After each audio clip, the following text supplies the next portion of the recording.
Hey buddies, Miss Pugly here coming at you with more exciting Borderlands 3 news. So yesterday, Wednesday 19th, around like 7:45 p.m., the president and CEO of Gearbox tweeted two things out. I'm going to show you on the screen real quick. The first thing he said was roll for initiative.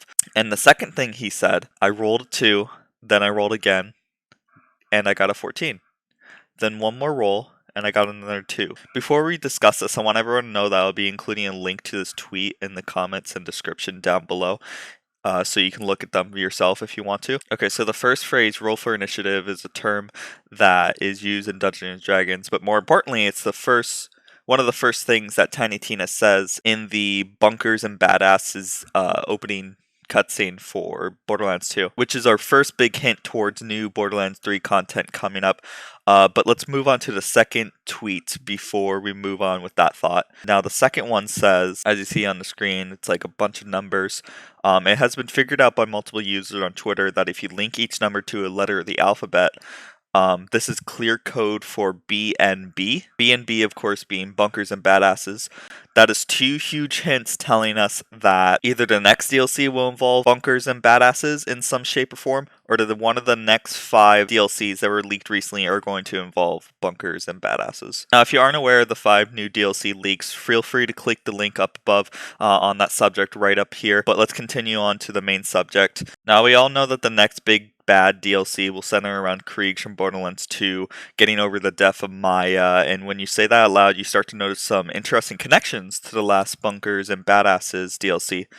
For those of you who don't remember, the main underlining plot of Bunkers and Badasses from Borderlands 2 was about Tiny Tina getting over the death of Roland.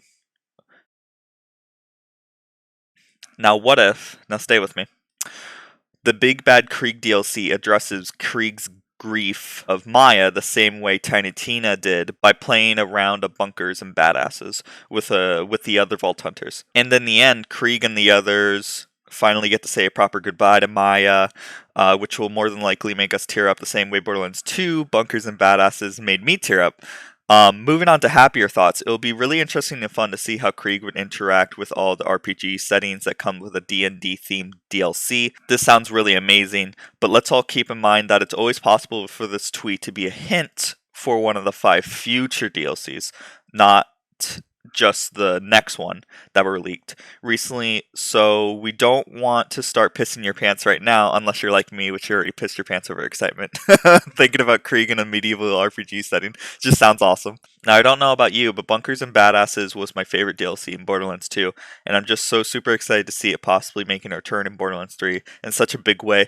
Down below, I want to hear you guys' thoughts, opinions, and speculation on this tweet. I'm really interested to hear what you guys come up with. Alrighty, buddies, that's all I have for today. I hope you guys enjoyed the video, and I hope you guys like, comment, and subscribe, and I hope you guys, best of all, have a great day. Alright, bye-bye. And the last shall be first to immerse in a pass out heat, facing him up with a moxie melt till he woke up drowning in tchotchke hell. More in a cave with a torch on a wall than a window arrangement of porcelain dolls.